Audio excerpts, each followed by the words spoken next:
Hello മക്കളെ, welcome back to Wings Academy's online classes. അപ്പൊ നമ്മൾ ഇന്ന് എത്തിയുള്ളത് നമ്മളെ ക്യാപ്സ്യൂൾ സീരീസ് ആയിട്ടാണ്. അപ്പൊ എന്താണ് ക്യാപ്സ്യൂൾ സീരീസ് ആദ്യം പറയാം. ക്യാപ്സ്യൂൾ സീരീസ് നമ്മൾ ഡിസ്കസ് ചെയ്യുന്നത് ഓരോ പാഠത്തിലെയും ഏറ്റവും ഇമ്പോർട്ടന്റ് ആയിട്ടുള്ള ടോപ്പിക്സ് ആണ്. അപ്പോ ഈ ക്യാപ്സ്യൂൾ സീരീസിൽ പറയുന്ന ടോപ്പിക്കുകൾ മാത്രം എക്സാമിന് പഠിച്ചു പോയാൽ മതിയോ? അങ്ങനെയല്ല. ക്യാപ്സ്യൂൾ സീരീസിൽ പറയുന്ന ക്വസ്റ്റ്യൻസ് എന്തായാലും പഠിച്ചിരിക്കണം, ടോപ്പിക്സ് എന്തായാലും പഠിച്ചിരിക്കണം. ഇത് പഠിച്ചു കഴിഞ്ഞിട്ട് ബാക്കിയുള്ള കാര്യങ്ങളിലേക്ക് നമ്മൾ നടക്കാവുള്ളൂ. അപ്പൊ നമ്മൾ ഇന്ന് ഡിസ്കസ് ചെയ്യാൻ പോകുന്നത് നമ്മുടെ +1 കമ്പ്യൂട്ടർ സയൻസിലെ ഒന്നാമത്തെ പാഠമായിട്ടുള്ള ദ ഡിസിപ്ലിൻ ഓഫ് കമ്പ്യൂട്ടിംഗ് ആണ്. അപ്പൊ നമുക്ക് ഇതിനകത്ത് ഏറ്റവും കൂടുതൽ നമ്മൾ റിപ്പീറ്റ് ചെയ്തിട്ടുള്ള എന്തായാലും ചോദിക്കാൻ സാധ്യതയുള്ള ടോപ്പിക്സ് ആണ് നമ്മൾ ഇന്ന് പറയാൻ പോകുന്നത്. നമുക്ക് സ്റ്റാർട്ട് ചെയ്യാം. നമുക്ക് ആദ്യമായിട്ട് പഠിക്കാനുള്ളത് ജനറേഷൻസ് ഓഫ് കമ്പ്യൂട്ടേഴ്സ് ആണ് അല്ലെ. ആ പാഠത്തിന്റെ ഏറ്റവും കോർ ആയിട്ടുള്ള എന്തായാലും ചോദിക്കുമെന്ന് 100% ഉറപ്പുള്ള ടോപ്പിക് ആണെന്ത് ജനറേഷൻ ഓഫ് കമ്പ്യൂട്ടേഴ്സ്. ഇവിടുന്ന് പല രീതിക്ക് ചോദ്യങ്ങൾ വരാം. ഓരോ ജനറേഷനെ പറ്റി എടുത്ത് ചോദിക്കാം, അല്ലെങ്കിൽ ഏതെങ്കിലും 3 ജനറേഷൻ എക്സ്പ്ലെയിൻ ചെയ്യാൻ വേണ്ടി പറയാം, അല്ലെങ്കിൽ മാച്ച് ദ ഫോളോയിങ് ഉണ്ടാവും, കമ്പാരിസൺസ് ഉണ്ടാവും. അങ്ങനെ പല രീതിക്കുള്ള മാറ്റി മറച്ചും അങ്ങനെ വൈഡ് വെറൈറ്റി ആയിട്ടുള്ള ചോദ്യങ്ങൾ ഈ പാഠത്തിൽ നിന്നുണ്ട്. അപ്പോൾ ജനറേഷൻ ഓഫ് കമ്പ്യൂട്ടേഴ്സ് നമ്മൾ ആദ്യം പഠിക്കാൻ പോകുന്നത് അതിനകത്ത് തന്നെ ആദ്യം വരുന്നതാണെന്ത് first generation of computers. Okay, അപ്പോ ഇത്രയും പോയിന്റ്സ് എന്തായാലും പഠിച്ചിരിക്കാം. അപ്പൊ ഒന്ന് ആലോചിച്ച് നോക്കി, നമുക്ക് ആകെ വരുന്ന 5 മാർക്കിന്റെ ചോദ്യമാണ് അല്ലെ. 5 മാർക്കിന് എന്തായാലും 5 ജനറേഷൻ ഇത്ര എഴുതേണ്ടി വരില്ല. പക്ഷേ ഇൻ കേസ് ഫസ്റ്റ് ജനറേഷൻ മാത്രം എഴുതാൻ വേണ്ടി 2 മാർക്കിനോ 3 മാർക്കിനോ ചോദിച്ചാലും അപ്പൊ ഇത്രയും പോയിന്റ്സ് നമ്മൾ എഴുതേണ്ടി വരും. സോ ഇന്ന് നീ കാണിക്കുന്ന ഒരു പോയിന്റ് പോലും സ്കിപ്പ് ചെയ്യാതെ മുഴുവൻ പഠിച്ചിരിക്കണോടാ. നമുക്ക് സ്റ്റാർട്ട് ചെയ്യാം. ഓക്കെ, അപ്പൊ ഫസ്റ്റ് ജനറേഷൻ ഓഫ് കമ്പ്യൂട്ടേഴ്സ്. എന്താണ് ഫസ്റ്റ് ജനറേഷൻ? അപ്പൊ പഠിക്കുമ്പോൾ നമ്മൾ ആദ്യം പഠിക്കേണ്ടത് ഡേറ്റ് ആണ്. 1940 മുതൽ 1956 കാലഘട്ടങ്ങളിൽ വരെ ഉണ്ടായിരുന്ന ജനറേഷൻസ് ഓഫ് കമ്പ്യൂട്ടേഴ്സ് വിളിക്കുന്ന പേരാണെന്ത് first generation of computers. Okay, എന്തുകൊണ്ടാണ് ഒരു ഫസ്റ്റ് ജനറേഷൻ വിളിക്കുന്നത്? ഇവരുടെ പ്രത്യേകതകൾ എന്തൊക്കെയാണ്? അതാണ് നമ്മൾ ഇനി പറയാൻ പോകുന്നത്. Okay, used vacuum tubes as main electronic components. അതായത് ഫസ്റ്റ് ജനറേഷൻ കമ്പ്യൂട്ടേഴ്സിന്റെ ഏറ്റവും മെയിൻ ആയിട്ടുള്ള ഇലക്ട്രോണിക് കോമ്പോണന്റ് എന്ന് പറയുന്നത് എന്തായിരുന്നു? വാക്യൂം ട്യൂബ്സ് ആയിരുന്നു. അവർ യൂസ് ചെയ്യുന്ന ടെക്നോളജി എന്തായിരുന്നു? വാക്യൂം ട്യൂബ്സ് ആയിരുന്നു. Then next one, input was through punched cards and paper tapes, output via printouts. നമുക്ക് ഇപ്പൊ അറിയാം അല്ലെ, നമ്മൾ ഇപ്പോഴത്തെ കമ്പ്യൂട്ടേഴ്സിൽ ഇൻപുട്ട് എങ്ങനെ കൊടുക്കുക? നമുക്ക് കീബോർഡ് ഉണ്ട്, മൗസ് ഉണ്ട്. പക്ഷെ അന്നത്തെ കാലഘട്ടത്തിൽ അതൊന്നും ഉണ്ടായിരുന്നില്ല. അന്നത്തെ കാലഘട്ടത്തിൽ ഇൻപുട്ട് ചെയ്യാൻ വേണ്ടി യൂസ് ചെയ്യുന്നത് punched cards and paper tapes ആണ്. എന്താണ് ഈ പഞ്ച്ഡ് കാർഡ്സ്? നമ്മൾ ജാക്കോഡ്സ് ലൂം എന്ന് കേട്ടിട്ടുണ്ട് അല്ലെ, ജാക്കോഡിന്റെ നെയ്ത്ത് യന്ത്രം. അതിനകത്ത് ഉപയോഗിച്ച ഒരു തരത്തിലുള്ള ഒരു അച്ച് പോലത്തെ ഒരു സംഭവമാണ് എന്ത് ഈ പഞ്ച്ഡ് കാർഡ് എന്ന് പറയുന്നത്. അപ്പൊ അതേ സംഭവം ഉപയോഗിച്ചാണ് എന്ത് നമ്മൾ 1ാം ജനറേഷൻ കമ്പ്യൂട്ടറുകളിലും ഇൻപുട്ട് കൊടുത്തിരുന്നത്. ഇനി ഔട്ട്പുട്ട് കാണിക്കാൻ വേണ്ടി അന്നത്തെ കാലത്ത് എന്തില്ല, മോണിറ്റർ ഒന്നുമില്ല. അപ്പൊ ഔട്ട്പുട്ട് എങ്ങനെയായിരുന്നു? പ്രിന്റ് ചെയ്ത് വരുന്ന പ്രിന്റ് ഔട്ട്സിന്റെ രൂപത്തിലായിരുന്നു എന്ത് ഫസ്റ്റ് ജനറേഷൻ ഓഫ് കമ്പ്യൂട്ടേഴ്സിലെ ഔട്ട്പുട്ട് എന്ന് പറയുന്നത്. ഇനി very large in size, consumed huge power and produced excess heat. അതായത് 1ാം ജനറേഷന്റെ കമ്പ്യൂട്ടറിന്റെ സൈസ് എന്ന് വെച്ച് കഴിഞ്ഞാൽ പിള്ളേരെ ഒരു റൂം മുഴുവൻ ഉണ്ടാവും. ഒരു റൂം മുഴുവൻ നിറഞ്ഞിരിക്കുന്നതാണ് ഒരു കമ്പ്യൂട്ടർ എന്ന് പറയുന്നത്. ഒന്ന് ആലോചിച്ച് നോക്കി, നമ്മളുടെ കയ്യിൽ അല്ലെ, എന്റെ ലാപ്ടോപ്പ് എന്ന് പറഞ്ഞാൽ വളരെ കുഞ്ഞാണ്. ഞാൻ എന്റെ ഓഫീസിലേക്ക് വരുമ്പോൾ കൊണ്ടുവരും, വീട്ടിൽ പോകുമ്പോൾ തിരിച്ചുണ്ടോ. അത്രയും ചെറിയ ലാപ്ടോപ്പാണ് ഇപ്പൊ എന്റെ ഇരിക്കുന്നത് അല്ലെ. പക്ഷെ അന്നത്തെ കാലഘട്ടത്തിൽ ഒരു കമ്പ്യൂട്ടർ എന്ന് പറഞ്ഞാൽ ഒരു റൂം മുഴുവൻ നിറഞ്ഞിരിക്കുന്ന ഒരു വലിയ സംഭവമായിരുന്നു. Very large in size, consumed huge power. വലുതാവും തോറും ഇത് വർക്കാക്കാൻ അത്രയും കറണ്ട് വേണമായിരുന്നു. അത്രയും കറണ്ട് കൊടുക്കും തോറും അത്രയും ഹീറ്റും ഉണ്ടാവുമായിരുന്നു. അതായത് വളരെ വലിയ സംഭവമായിരുന്നു. വളരെ വലിയ സൈസിൽ ഒരുപാട് ഇലക്ട്രിസിറ്റി കൺസ്യൂം ചെയ്യുന്ന, ഒരുപാട് ഹീറ്റ് പ്രൊഡ്യൂസ് ചെയ്യുന്ന സംഭവങ്ങളായിരുന്നു first generation computers. Then record large rooms and frequent maintenance. ഇത്ര വലിയ സാധനം കീപ്പ് ചെയ്യാൻ, ഇത്ര വലിയ ഡിവൈസ് കീപ്പ് ചെയ്യാൻ വലിയ റൂം ആവശ്യമായിട്ടുണ്ട്. അതേപോലെ തന്നെ എപ്പോഴും മെയിൻ്റനൻസും ആവശ്യമായിട്ട് വരുമായിരുന്നു. Then 1ാം ജനറേഷനിലെ കമ്പ്യൂട്ടേഴ്സിന്റെ എക്സാമ്പിൾസ് ആണ് ENIAC, EDVAC ആൻഡ് UNIVAC. ഇവരുടെ ഫുൾ ഫോമുകൾ 1 വീഡിയോ ആണ് നമ്മൾ കുറച്ചായിട്ട് ഡിസ്കസ് ചെയ്യുന്നുണ്ട്. അതപ്പോ നോക്കാം. Okay, then next one is second generation of computers. First നമുക്ക് ഡേറ്റിന് സ്റ്റാർട്ട് ചെയ്യാം. 1956 മുതൽ 1963 കാലഘട്ടങ്ങളിൽ വരെയുള്ള കമ്പ്യൂട്ടേഴ്സിനെ വിളിക്കുന്ന പേരാണെന്ത് സെക്കൻഡ് ജനറേഷൻ ഓഫ് കമ്പ്യൂട്ടേഴ്സ്. ഇവിടെ എന്താ മാറ്റം നോക്കാം. സെക്കൻഡ് ജനറേഷനിൽ ട്രാൻസിസ്റ്റേഴ്സ് റിപ്ലേസ്ഡ് വാക്യൂം ട്യൂബ്സ്. അതായത് വാക്യൂം ട്യൂബ്സിനെ എന്ത് വെച്ച് റിപ്ലേസ് ചെയ്യപ്പെട്ടു? ട്രാൻസിസ്റ്റേഴ്സ് വെച്ചിട്ട് റിപ്ലേസ് ചെയ്യപ്പെട്ടു. ഫസ്റ്റ് പോയിന്റ് ആണ്, മെയിൻ പോയിന്റ് ആണ്, അത് പഠിക്കുക. Then smaller, faster, more reliable, energy efficient. ഞാൻ പറഞ്ഞില്ലേ, ഫസ്റ്റ് ജനറേഷൻ കമ്പ്യൂട്ടർ ഒരു റൂമിന്റെ സൈസ് ഉണ്ടായിരുന്നു, പക്ഷെ അതിനേക്കാൾ വളരെ ചെറുതായിരുന്നു സെക്കൻഡ് ജനറേഷൻ കമ്പ്യൂട്ടർ. സ്മോളർ ആയി, ഇതിനോട് ബെറ്റർ ആയി വന്നു, ഫാസ്റ്റർ ആയി, റിലയബിലിറ്റി കൂടി, മോർ റിലയബിൾ, കൂടുതൽ വിശ്വാസം ഉള്ളതായി, ആൻഡ് എനർജി എഫിഷ്യന്റ്. അത്ര റൂമിന്റെ സൈസ് ഒന്നും ഇല്ല, ആള് ചെറുതായി, അപ്പൊ കുറച്ച് എനർജി മതി, അപ്പൊ എനർജി എഫിഷ്യന്റ് ആയി. ഇതൊക്കെയാണ് സെക്കൻഡ് ജനറേഷൻ കമ്പ്യൂട്ടേഴ്സിന്റെ പ്രത്യേകതകൾ. Then next one, used magnetic core memory and magnetic disk അല്ലെ, നമുക്കറിയാം നമ്മുടെ ഹാർഡ് ഡിസ്ക് ഉണ്ട്, അതിനകത്തൊരു മാഗ്നറ്റിക് ഡിസ്ക് കറങ്ങുന്നുണ്ട്. ഈ സംവിധാനം, ഈ മാഗ്നറ്റിക് ഡിസ്ക് എന്ന് പറയുന്ന കൺസെപ്റ്റ് ഒക്കെ വന്നത് നമ്മുടെ സെക്കൻഡ് ജനറേഷനിലാണ്. അതാണ് പറയുന്നത് used magnetic core memory and magnetic disk memories. Then high level languages like Fortran and COBOL were introduced. അതായത് രണ്ടാം തലമുറ കമ്പ്യൂട്ടിംഗിലാണ് അഥവാ രണ്ടാം ജനറേഷൻ കമ്പ്യൂട്ടറിലാണ് ഹൈ ലെവൽ ലാംഗ്വേജസ് ആയിട്ടുള്ള ഫോർട്ടനും കൊബോളും ഇൻട്രൊഡ്യൂസ് ചെയ്യുന്നത്. അപ്പൊ പ്രോഗ്രാമിംഗ് ലാംഗ്വേജ് നമ്മൾ ഇപ്പൊ പഠിക്കുന്ന ഒരു C++ ആയിരുന്നില്ല, ആ കാലഘട്ടത്തിൽ ഹൈ ലെവൽ ലാംഗ്വേജുകളായിരുന്നു ആരൊക്കെ? ഫോർട്ടനും കൊബോളും. Next one, second generation of കമ്പ്യൂട്ടേഴ്സിന്റെ എക്സാമ്പിൾ ആണെന്ത്?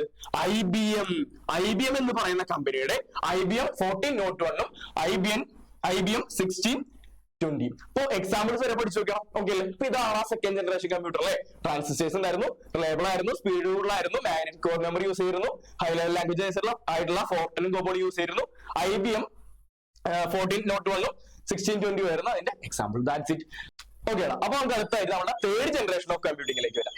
തേർഡ് ജനറേഷനിൽ എന്താ സംഭവിച്ചത്? നമ്മുടെ സെക്കൻഡ് ജനറേഷനിൽ പഠിച്ച transistors were replaced with integrated circuits അഥവാ സിലിക്കൺ ചിപ്സ്. ഓക്കെ. അപ്പൊ ഓരോ ജനറേഷൻ മാറുന്നതോറും ടെക്നോളജി മാറിക്കൊണ്ടിരിക്കുകയാണ്. ടെക്നോളജി അഡ്വാൻസ് ആകുമ്പോൾ എന്താ സംഭവിക്കുക? കമ്പ്യൂട്ടറിന്റെ സൈസ് കുറയും, സ്പീഡ് കൂടും, എഫിഷ്യൻസിയും കൂടും. അപ്പൊ നോക്കിയേ, അടുത്ത ജനറേഷനിൽ എന്താ സംഭവിച്ചത്? Further reduced size with improved speed and efficiency. Reduced size കുറഞ്ഞു, സ്പീഡും എഫിഷ്യൻസി എന്തായി? അടുത്ത ജനറേഷനിൽ IC ചിപ്പുകൾ വന്നപ്പോ ഇംപ്രൂവ് ആയി. Next one, introduced keyboards, monitors and better storage devices. നമുക്കറിയാം ഫസ്റ്റ് ജനറേഷനിൽ ഇൻപുട്ട് കൊടുക്കാൻ വേണ്ടിയിട്ട് പഞ്ച്ഡ് കാർഡ്സും ഔട്ട്പുട്ട് എടുക്കാൻ വേണ്ടിയിട്ട് പ്രിന്റ് ഔട്ട്സ് ഒക്കെ യൂസ് ചെയ്തിരുന്നത്. പക്ഷേ തേർഡ് ജനറേഷനിലേക്ക് വന്നപ്പോൾ നമ്മൾ ഇന്ന് കാണുന്ന തരത്തിലുള്ള QWERTY കീബോർഡ് പോലുള്ള കീബോർഡുകളും മോണിറ്റേഴ്സ് ഒക്കെ വന്നു. പിന്നെ മാഗ്നറ്റിക് സ്റ്റോറേജ് മെമ്മറിനേക്കാളും കൂടുതൽ ബെറ്റർ ആയിട്ടുള്ള സ്റ്റോറേജ് ഡിവൈസുകൾ തേർഡ് ജനറേഷനിൽ വന്നു. Next one is supported multi programming. At A time ഒന്നിലധികം പ്രോഗ്രാമുകൾ റൺ ചെയ്യാൻ മാത്രം കേപ്പബിൾ ആയ ആര്? തേർഡ് ജനറേഷനിലെ കമ്പ്യൂട്ടറുകൾ. അതാണ് എന്ത്? Supported multi programming. Third generation കമ്പ്യൂട്ടേഴ്സിന്റെ എക്സാമ്പിൾ ആണ് എന്ത്? IBM 360 and IBM 370. എക്സാമ്പിൾസ് പഠിച്ചു നോക്കിയാൽ ഡൺ. Next one easy. നമുക്ക് അടുത്തിലേക്ക് പോവാം. Fourth generation computers. ഇവിടെ വളരെ കുറച്ച് പഠിക്കാനുള്ളൂ. നാലാം തലമുറ കമ്പ്യൂട്ടേഴ്സ്. ഞാനൊക്കെ കണ്ടിട്ടുള്ളത് ഏകദേശം ഈ ജനറേഷനിൽ മുതലാണ്. അപ്പൊ നോക്കാം എന്താണ് fourth generation computers. Based on micro processors, അതായത് ഒരുപാട് ICകൾ, നമ്മുടെ തേർഡ് ജനറേഷനിൽ കണ്ട ഒരുപാട് ICകളെ കൂട്ടിച്ചേർത്തുകൊണ്ട് പുതിയൊരു സംഭവം കണ്ടുപിടിച്ചത്. അതായിരുന്നു എന്ത്? Micro processor. ലക്ഷക്കണക്കിന് ICകളുടെ പണി ആര് ചെയ്യും? ഒരു മൈക്രോ പ്രൊസസർ ചെയ്യും. അതാണ് based on micro processors using LSI and VLSI, large scale integration. ആയിരക്കണക്കിന് ICകളെ ഒറ്റ മൈക്രോ പ്രൊസസർ ആക്കി. Very large scale integration. ലക്ഷക്കണക്കിന് ICകളെ ഇന്റഗ്രേറ്റ് ചെയ്ത് ഒരു മൈക്രോ പ്രൊസസർ ആക്കി. പിന്നെ പറയുന്നവരാണെന്ത്? LSI and VLSI. എന്തുവന്നു? ഒരുപാട് ICകൾ ഇന്റഗ്രേറ്റ് ചെയ്ത് ലാർജ് സ്കെയിലും വെരി ലാർജ് സ്കെയിലും ഇന്റഗ്രേറ്റ് ചെയ്ത് ആരെ കൊണ്ടുവന്നു? മൈക്രോ പ്രൊസസറിനെ കൊണ്ടുവന്നു. So this is the technology used in fourth generation computers. Very small, portable, fast and affordable. ഞാൻ പറഞ്ഞില്ലേ, ഓരോ ജനറേഷൻ കഴിയുന്നതോറും ടെക്നോളജി അഡ്വാൻസ്ഡ് ആവുന്നതിനനുസരിച്ചിട്ട് കമ്പ്യൂട്ടർ കൂടുതൽ ഫാസ്റ്റർ ആവും, സൈസിന് കുറഞ്ഞു വരും. ഇപ്പൊ എന്താ പറയുന്നത്? Very small. കഴിഞ്ഞ ജനറേഷനുകൾ സ്മോൾ ആണ്. പോർട്ടബിൾ, കൊണ്ടുനടക്കാൻ പറ്റുന്ന രീതിക്കാണ് അല്ലെ. നമ്മുടെ ലാപ്ടോപ്പ് ഒക്കെ പോർട്ടബിൾ അല്ലേ, കൊണ്ടുനടക്കാൻ പറ്റില്ലേ? പോർട്ടബിൾ ആണ്. ഇതിലൂടെ ഫാസ്റ്റ് ആണ്, അഫോർഡബിൾ ആണ്. ഓരോ കാലഘട്ടം കൂടുന്തോറും ടെക്നോളജികളുടെ വില കുറഞ്ഞു വരും. ഇപ്പൊ പണ്ട് കാലഘട്ടത്തിലൊക്കെ ഒരു GB റാമുള്ള മൊബൈൽ ഫോണൊക്കെ മേടിക്കണമെങ്കിൽ ഉണ്ടല്ലോ ഒരു 30,000 രൂപ 40,000 രൂപ കിട്ടുമല്ലോ. പക്ഷെ ഇന്നത്തെ കാലത്ത് നോക്കി, ഒരു 6,000 രൂപ ഉണ്ടെങ്കിൽ ഒരു 4 GB 5 GB റാമുള്ളൊരു മൊബൈൽ ഫോണൊക്കെ വാങ്ങും. അപ്പൊ കാലം പോകുന്നതിനനുസരിച്ച് എന്ത് ചെയ്യും? ടെക്നോളജിയുടെ പൈസ ചെലവ് കുറഞ്ഞായിരിക്കും വരാം. So it became more affordable. The next one, development of computer networks and internet. Very important. ഇന്റർനെറ്റിന്റെ കടന്നുവരവ് അതേ ജനറേഷനിലാണ് സംഭവിക്കുന്നത്? ഫോർത്ത് ജനറേഷനിലാണ് സംഭവിക്കുന്നത്. Then ഫോർത്ത് ജനറേഷൻ കമ്പ്യൂട്ടേഴ്സിന് ഈ മൈക്രോ പ്രൊസസ്സേഴ്സ് ഉപയോഗിക്കുന്നതുകൊണ്ട് അറിയപ്പെട്ടിരുന്ന പേരാണ് മൈക്രോ കമ്പ്യൂട്ടേഴ്സ്. എന്താണ്? Micro computers. ഇനി ഫോർത്ത് ജനറേഷൻ ഓഫ് കമ്പ്യൂട്ടേഴ്സിന് എക്സാമ്പിൾ പഠിക്കാനുണ്ട് ആരൊക്കെയാ? IBM എന്ന് പറയുന്ന കമ്പനിയുടെ IBM പേഴ്സണൽ കമ്പ്യൂട്ടർ അഥവാ IBM PC, Apple II, ഇതൊക്കെയാണ് എന്ത്? ഫോർത്ത് ജനറേഷൻ കമ്പ്യൂട്ടേഴ്സിന് എക്സാമ്പിൾ ആയിട്ടുള്ളത്. സോ നെക്സ്റ്റ് വൺ, ഇത് കഴിയാനായി ലാസ്റ്റ് ജനറേഷൻ ഓഫ് കമ്പ്യൂട്ടിംഗ് ആണ് ഫിഫ്ത്ത് ജനറേഷൻ കമ്പ്യൂട്ടേഴ്സ്. ഓക്കെ, നമ്മളിപ്പോ നിൽക്കുന്നത് ഫിഫ്ത്ത് ജനറേഷൻ കമ്പ്യൂട്ടറിലാണ് അല്ലെ. നമുക്കറിയാം ജെമിനി ഉണ്ട്, ChatGPT ഉണ്ട്. ഒന്ന് പറഞ്ഞ രണ്ടാമത്തിന് ഡൗട്ട് ഒക്കെ നേരെ പഠിക്കാൻ പോണ്ടേ ChatGPT എടുത്ത് പോവാൻ, ജെമിനി എടുത്ത് പോവാൻ അല്ലെ. പണ്ടത്തെ മാതിരി ആൾക്കാരെ വിളിച്ച് ബുദ്ധിമുട്ടിക്കുക ഫ്രണ്ട്സിന്റെ അടുത്തേക്ക് ഓടൊന്നുമല്ല. നമ്മളെ ഫസ്റ്റ് പ്രയോറിറ്റി ആരാണ്? ഏജൻസ് ആണ്. സോ നമ്മളിപ്പോ ജീവിച്ചു തുടങ്ങിയിട്ടുള്ളത് അല്ലെങ്കിൽ ജീവിച്ചുകൊണ്ടിരിക്കുന്നത് ഈ 5th ജനറേഷൻ കമ്പ്യൂട്ടേഴ്സിലാണ്. നമുക്ക് നോക്കാം എന്താണ് പ്രത്യേകത നമുക്ക് നോക്കാം. Based on artificial intelligent concept, അതായത് 5th ജനറേഷനിലാണ് എന്ത് വരുന്നത്, നിർമ്മിത ബുദ്ധി അഥവാ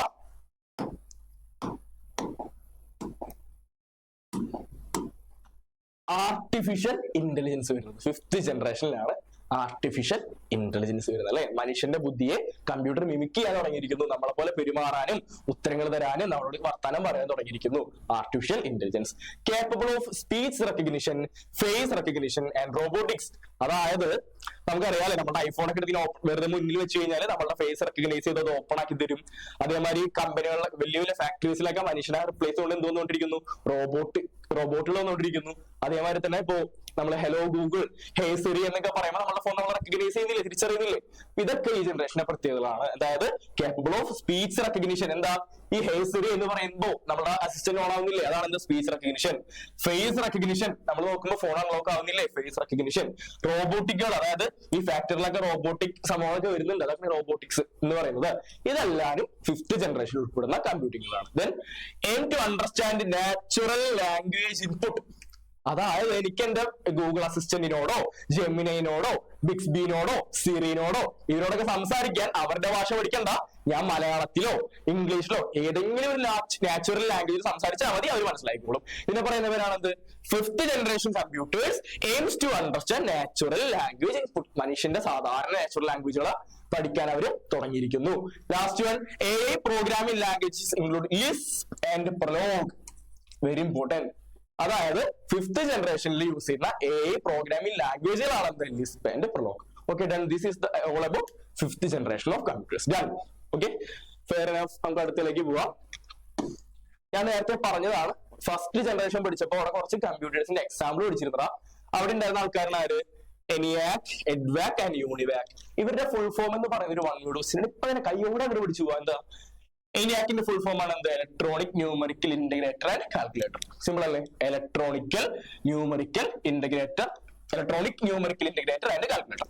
നെക്സ്റ്റ് EDVAC. EDVACന്റെ ഫുൾ ഫോം ആണ് എന്ത്, electronic discrete variable automatic computer. പഠിക്കാൻ ഇച്ചിരി കട്ടിയാണ്, ആ ഒരു ഫ്ലോയിൽ പഠിച്ചു പോയാൽ മതി. നെക്സ്റ്റ് UNIVAC. UNIVACന്റെ ഫുൾ ഫോം ആണ് എന്ത്, universal. Universal, A for automatic, C for computer. ഈ ഫുൾ ഫോംസ് പഠിച്ചു വെക്കണം. ഇത് 1 word ആയിട്ട് ഇടയ്ക്കിടയ്ക്ക് ചോദിക്കാറുണ്ട്. ഇനി നമ്മൾ നേരത്തെ പറഞ്ഞ മുഴുവൻ കാര്യങ്ങളും ജസ്റ്റ് ഒരു ടേബിളിന്റെ ഫോർമാറ്റിൽ വെച്ചിരിക്കുകയാണ്. 1st ജനറേഷനിൽ ടെക്നോളജി വാക്യൂം ട്യൂബ് ആയിരുന്നു, 2nd ജനറേഷനിൽ ട്രാൻസിസ്റ്റർ ആയി, 3rd ജനറേഷനിൽ IC ചിപ്പ് ആയി, 4th ജനറേഷനിൽ മൈക്രോ പ്രൊസസർ, 5th ജനറേഷനിൽ AI. ഇനി 1st ജനറേഷനിൽ യൂസ് ചെയ്യുന്ന ലാംഗ്വേജുകൾ എന്ന് പറയുന്നത് മെഷീൻ ലാംഗ്വേജുകളാണ്. 2nd ജനറേഷനിലായപ്പോൾ അസംബ്ലി ലാംഗ്വേജ് ആയി, 3rd ജനറേഷൻ മുതൽ അങ്ങോട്ട് ഹൈ ലെവൽ ലാംഗ്വേജാണ് യൂസ് ചെയ്യുന്നത്. ആൻഡ് ലാസ്റ്റ് വൺ കാലഘട്ടമാണ് 1940 മുതൽ 56 വരെ 1st ജനറേഷൻ, 56 മുതൽ 63 വരെ 2nd ജനറേഷൻ, 64 മുതൽ 71 വരെ 3rd ജനറേഷൻ, 71 മുതൽ പ്രസന്റ് വരെ 4th ജനറേഷൻ. ആക്ച്വലി പ്രസന്റ് വരെ അല്ലാതെ കഴിഞ്ഞു. പ്രസന്റ് മുതൽ ഫ്യൂച്ചർ, നമ്മളിപ്പോ നിൽക്കുന്ന കാലഘട്ടം എന്ന് പറയുന്നത് 5th ജനറേഷൻ ആണ്.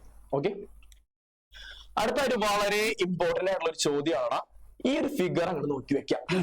ഓക്കെ, ഈ ഒരു ഫിഗറിനെ പറയുന്ന പേരാണ് ജോൺ വോൺ ന്യൂമാൻ ആർക്കിടെക്ചർ. ആ പേര് മനസ്സിൽ കേട്ടാ, ന്യൂമാൻ ആർക്കിടെക്ചർ. ഓക്കെ അല്ലേ?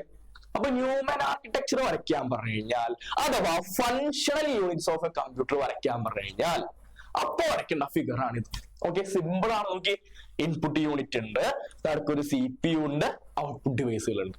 ഈ CPU ആരൊക്കെ ഉണ്ട്, കൺട്രോൾ യൂണിറ്റ് ഉണ്ട്, അരിത്തമെറ്റിക് ലോജിക് യൂണിറ്റ് ഉണ്ട്, മെമ്മറി യൂണിറ്റ് ഉണ്ട്. ഈ ഫിഗർ ഇങ്ങനെ വരച്ചു വെക്കുക. ഏരോ മാർക്ക് നോക്കിക്കോ, ഇങ്ങനെ വരച്ചു വെക്കുക. എപ്പോഴും ചോദിക്കാറുള്ള ഒരു ചോദ്യമാണ്. എന്ത് ചോദിക്കും, ജോൺ വോൺ ന്യൂമാൻ ആർക്കിടെക്ചർ എന്താണെന്ന് ചോദിക്കാം, അഥവാ functional units of A computer എന്താണെന്ന് ചോദിക്കാം. അപ്പൊ ഈ ഫിഗർ ഇങ്ങനെ വരച്ചു വെക്കണം. നെക്സ്റ്റ് വൺ, കുറച്ച് 1 word ക്വസ്റ്റ്യൻസ് ആണ്. അതോടെ കഴിഞ്ഞ് പോകാൻ കഴിഞ്ഞ സിമ്പിൾ അല്ലേ?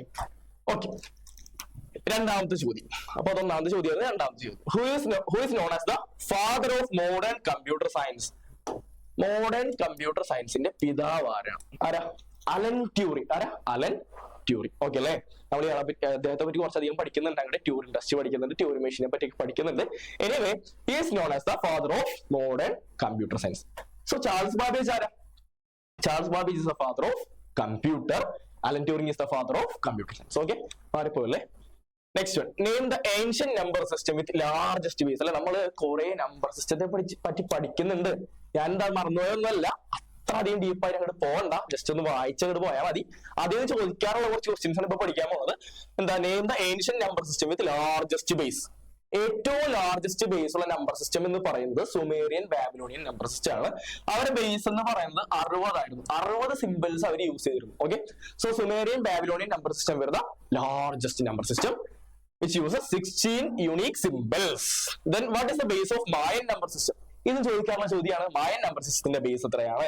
20 ആയിരുന്നു മായൻ നമ്പർ സിസ്റ്റത്തിന്റെ ബേസ്. ഇതിന്റെ കഥയുണ്ടാ, മായൻസ് നമ്പേഴ്സ് എണ്ണാൻ വേണ്ടിയിട്ട് ആദ്യം നമ്മളെ 10 ഫിംഗേഴ്സ് യൂസ് ചെയ്തു. അപ്പൊ 10 ഡിജിറ്റ്സ് ആയി, 10 സിമ്പിൾസ് ആയി. ദെൻ കൈ കഴിഞ്ഞപ്പോൾ എന്ത് ചെയ്തു, കാലിന്റെ ഫിംഗേഴ്സ് എണ്ണി. അപ്പൊ അവിടെ നിന്ന് ഒരു 10 എണ്ണം കിട്ടി. അങ്ങനെ 10 + 10 20 യുണീക് സിമ്പിൾസ് അവർക്ക് കിട്ടി. സോ 20 ആണ് എന്ത് മായൻ നമ്പർ സിസ്റ്റത്തിന്റെ ബേസ് എന്ന് പറയുന്നത്. Next one, which is the first automatic electromechanical computer. ഫസ്റ്റത്തെ ഓട്ടോമാറ്റിക് ഇലക്ട്രോമെക്കാനിക്കൽ കമ്പ്യൂട്ടർ എന്ന് പറയുന്നത് Mark 1 ആണ്. ഓക്കെ, പഠിച്ചു വെച്ചേക്കാം. 1 വേർഡ് ക്വസ്റ്റ്യൻ ആണ്. Then difference engine was developed by dash. ആരാ? ചാൾസ് ബാബേജ് ആണ് ഡിഫറൻസ് എഞ്ചിൻ ഉണ്ടാക്കിയിട്ടുള്ളത്. ഈ ഡിഫറൻസ് എഞ്ചിൻ എന്താണ്, അനലിറ്റിക്കൽ എഞ്ചിൻ എന്താണെന്നൊക്കെ ക്രിസ്മസ് എക്സാമിനൊക്കെ ചോദിക്കാറുണ്ടെങ്കിലും ബോർഡ് എക്സാമിന് അത്ര ഡീപ്പായിട്ട് ചോദിക്കലില്ല. അതിനർത്ഥം പഠിക്കേണ്ട എന്നല്ല, ഇത് പഠിച്ചു കഴിഞ്ഞിട്ട് അവിടേക്ക് പോയാൽ ഓക്കെ അല്ലേ. Then 2-3 വൺ വേർഡ്സ് ആണ്. What is a program? എന്താണ് ഒരു പ്രോഗ്രാം എന്ന് പറയുന്നത്? The set of detailed instruction given to a computer for executing specific task. നമ്മള് കമ്പ്യൂട്ടറിന് എന്തെങ്കിലും ടാസ്ക് ചെയ്യാൻ വേണ്ടിയിട്ട് കൊടുക്കുന്ന ഇൻസ്ട്രക്ഷന്റെ സെറ്റിന്, എല്ലാ ഇൻസ്ട്രക്ഷനെയും കൂടെ ചേർത്ത് പറയുന്ന പേരാണ് program. Simple. It is a set of instruction given to the computer to do a specific task. എളുപ്പല്ലേ?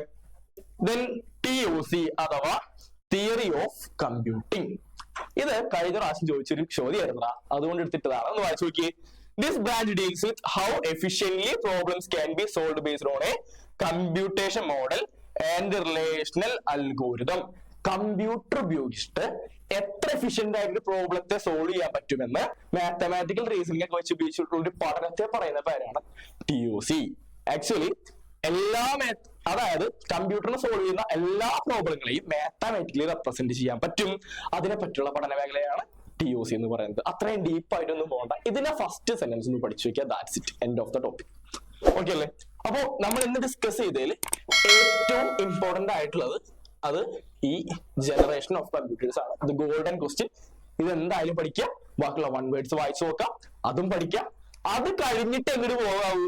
ഒന്നാമത്തെ പാഠത്തില ബാക്കിയുള്ള ട്യൂറിംഗ് മെഷീൻ, ട്യൂറിംഗ് ടെസ്റ്റ് ഉണ്ട്, പിന്നെന്താ പഴയ നമ്പർ സിസ്റ്റത്തിനെ പറ്റി പറയുന്നുണ്ട്. അതിലേക്കൊക്കെ ഇറങ്ങാവുള്ളൂ. സോ ഫസ്റ്റ് ഇത് തന്നെ. അപ്പോ അടുത്ത ക്ലാസ്സിൽ കാണാം. Thank you.